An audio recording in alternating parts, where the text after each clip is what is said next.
Hey everybody, it's Mike Kennedy, Vermont Bar Council. Welcome to 5 for Friday. I'm doing the quiz in this intro by video again this week. It's also on the blog. You can check it out there. I wouldn't want to listen to me or watch me either. But I found when I did last week's video to last Friday's, it made me feel connected to people more than just typing. And I don't know, just it makes me feel less socially distanced, so I'm doing it again. So thanks for listening. Last week's number, 203, my story was how I used to collect ticket stubs, and the number reminded me that I stopped. And my point was, I hope that, there's something you're doing in your life that you've done forever because it interested you, and maybe it's feeling less interesting now. Don't quit. Keep doing it, because future you will be upset with you if you quit. Like, I quit collecting my ticket stubs in 2013, and I wish I hadn't. I wish I'd kept it up in the intervening time. 204, hopefully I'm going to be able to tie this to a message as well. It doesn't relate to ticket stubs, but it relates to a story involving not having a ticket at all. And here's the story. So in 2004, get it? 204. Oh, by the way, I'm very casual today, even by garage bar standards, which are pretty casual. Got my Red Sox gear on because it factors in, the Red Sox factor into today's story. So in 2004, my brother and I went to a Red Sox game. Not just any game, I'll get to that in a minute. We grew up Red Sox fans. We were probably Red Sox fans before we could walk. Our dad trained us well. If you're over 30, certainly 35, growing up a Red Sox fan wasn't fun. They always lost, often in epic fashion. I remember the curse of the Bambino. They hadn't won the World Series since 1918. When we were kids, the just brutal losses in 78 and 86. So, it just was like, it was the same old, same old. They're always going to lose. In 2003, they lose again in heartbreaking fashion. 2004 rolls around. We're barely a year removed from the heartbreak of 2003, and here we are again, playing the New York Yankees in the playoffs.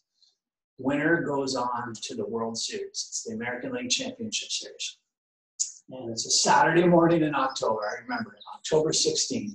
That morning, things were looking bleak even by the bleak history of the Boston Red Sox. They were trailing the New York Yankees 3-0 in a best-of-7 series. Now, the Red Sox certainly would never come back from a 3-0 deficit. If anything, they would blow a 3-0 lead. Also, in the history of Major League Baseball at that time, no team had ever come back after losing the first 3 games of a 7-game series to win the series. So things weren't looking good. But my brother was going to go to the game. It was in Fenway. They'd been drubbed the night before by New York, 19-8. My brother had been planning all week to go. He wanted me to go with him. And I was on the fence because I'm in sports, I'm the front runner. I'll go if it looks like things are going to be good or my team's probably going to win. I don't want to go if they're going to lose. Not only that, I did not want to watch the New York Yankees celebrate knocking the Red Sox out of the playoffs in Fenway Park. I don't even want to watch that on TV. Why would I go to the game? Similarly, there's another reason I didn't want to go. My brother didn't even have a ticket. We had no tickets. He had a plan. And the plan was, this girl he knew from Southie, she worked at the Crown Royal Club. She was a bartender there. The Crown Royal Club was a club bar attached to Fenway. You walk up on the street like you're going to the stadium. Instead of walking in the gate to the stadium, right next door to it is a door to a restaurant.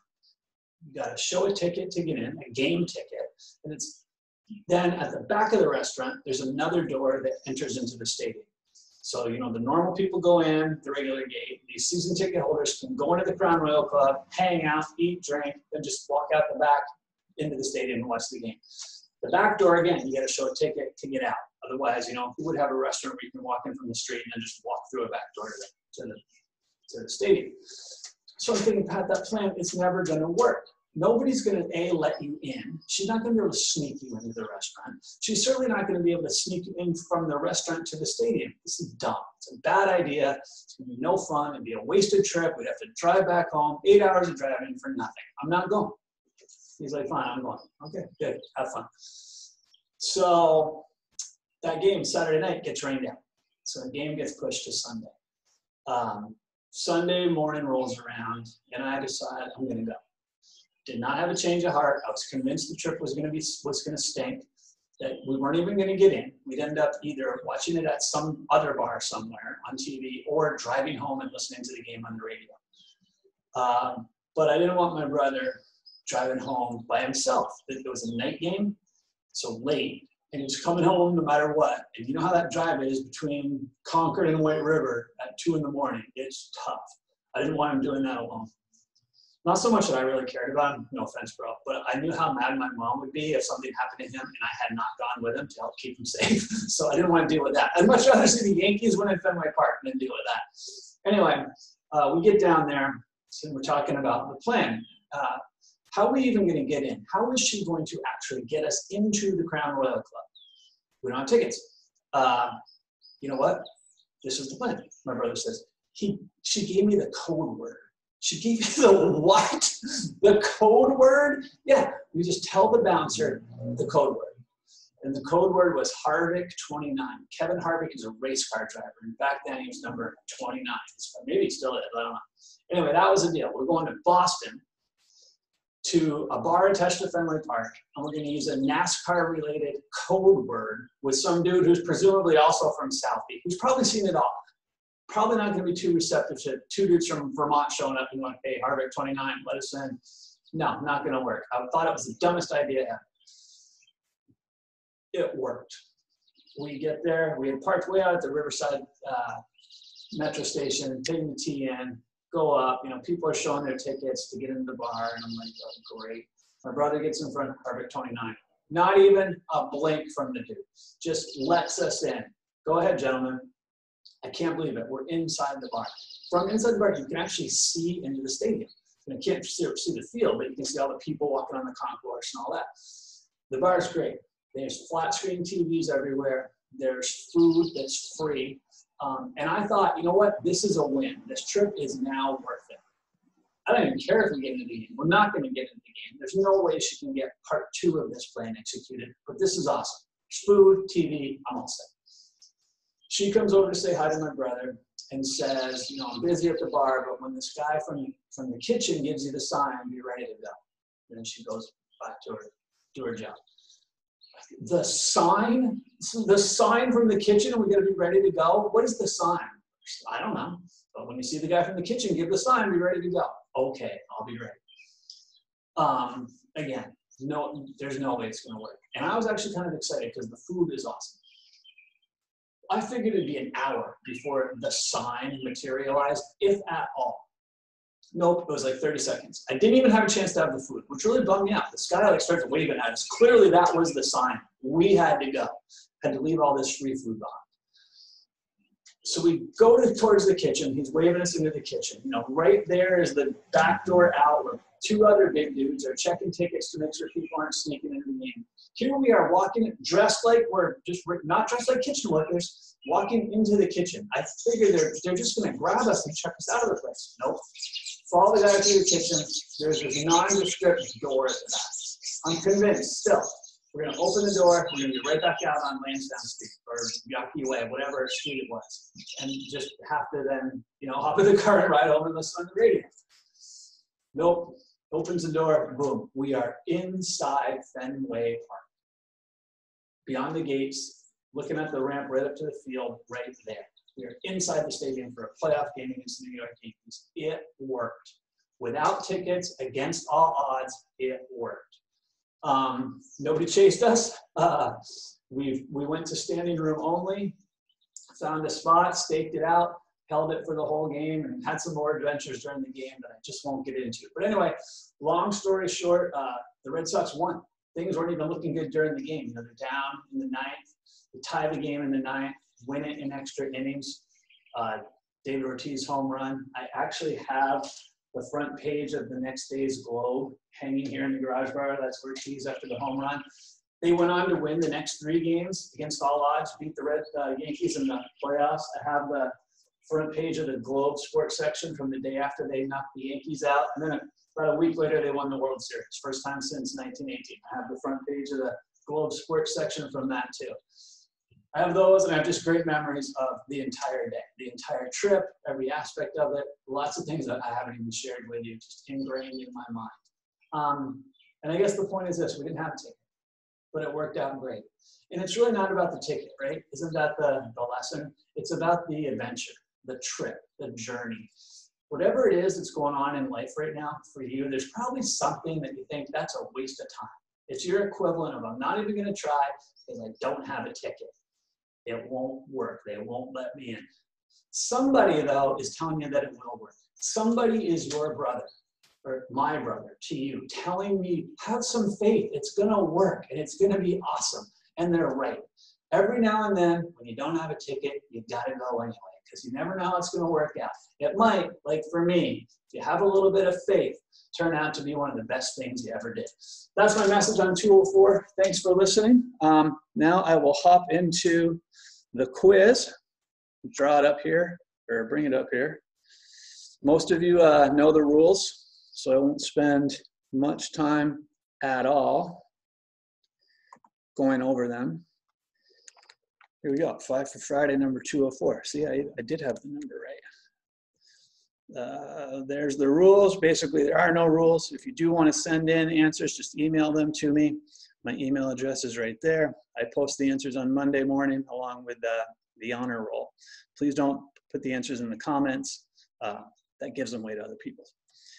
Here we go. Okay, so this question is a statement from the comment to a rule, and I've left out a word or words. Your job is to fill in the blank.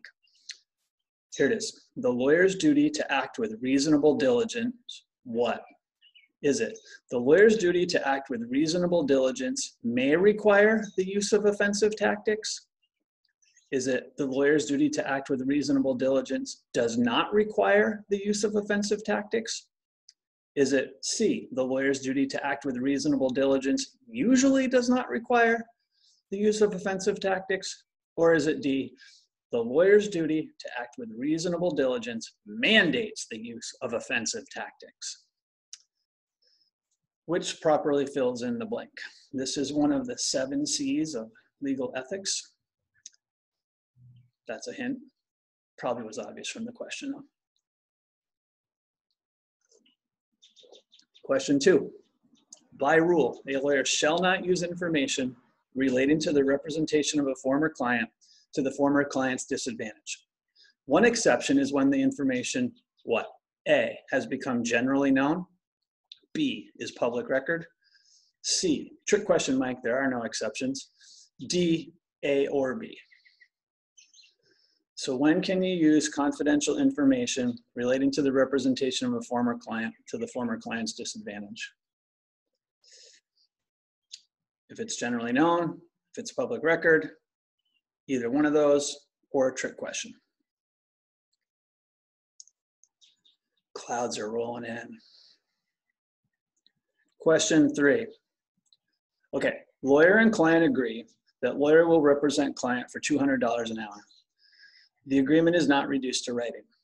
Lawyer sends invoices every month, always billing at $200 an hour. Client pays each bill. Then one month, lawyer sends an invoice, billing lawyer's time for the previous month at $250 per hour.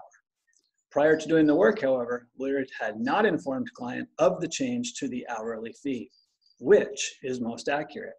Is it A, there's a rule that requires any changes in the basis or rate of the fee to be communicated to the client? Lawyer appears to have violated that rule.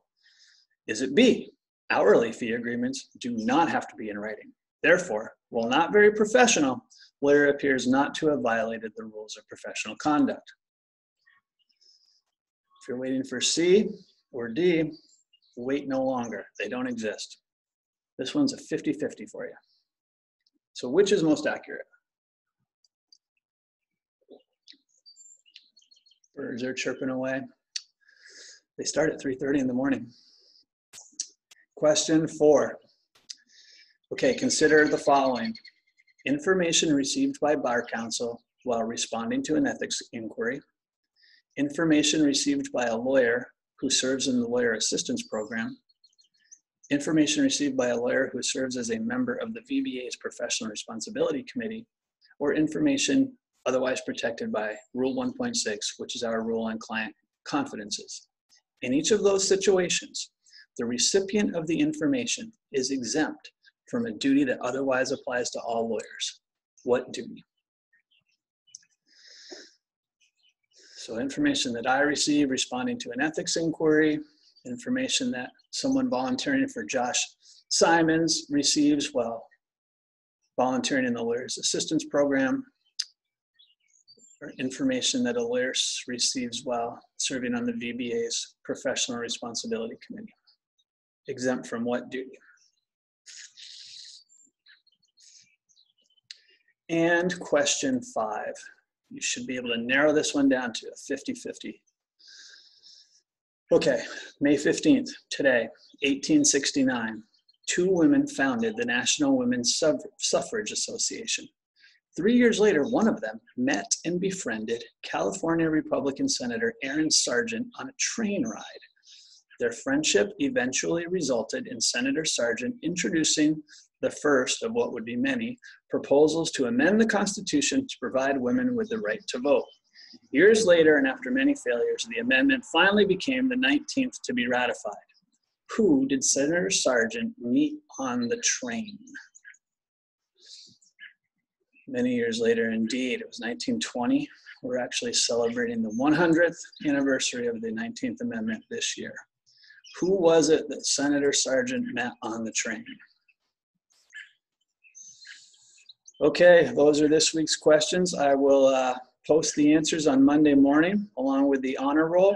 Thanks for listening to my story and checking it out, and I hope you all have a great weekend.